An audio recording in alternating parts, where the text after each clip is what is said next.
নমস্কার। কবি শ্রীজাত বন্দ্যোপাধ্যায়ের লেখা কবিতা তুই চাই।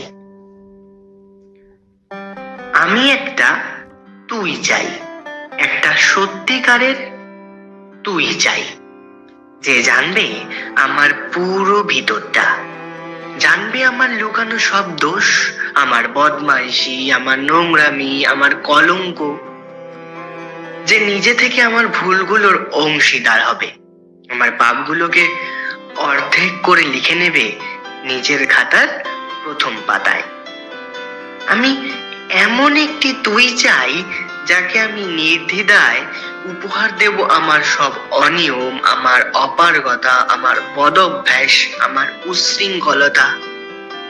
আমি পিঠ চাপড়ে তার কাঁধে তুলে দেব আমার অসায়ত্বের ঝুলি, আমার একাকিত্ব, আমার নিঃসঙ্গতার কষ্ট, আমার দুশ্চিন্তা, আমার হতাশা। সবগুলো ঝাড়ুদারের মতো কুড়িয়ে নিয়ে সে বাঁধবে মস্ত বড় এক বস্তা, তারপর কুলির মতো মাথায় করে বই নিয়ে যাবে সেই সব অভিশাপ,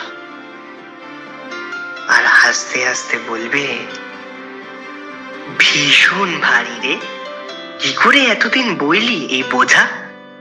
তারপর ঠিকানা ছাড়া পথে হাঁটতে থাকবে অসীম সমুদ্র পর্যন্ত। সাগর পাড়ে এসে প্রচন্ড শক্তিতে ছুঁড়ে ফেলে দেবে সেই বোঝা, ঠিক সাগরের মাঝখানে হারিয়ে যাবে আমার সব অভিশাপের ঝুলি।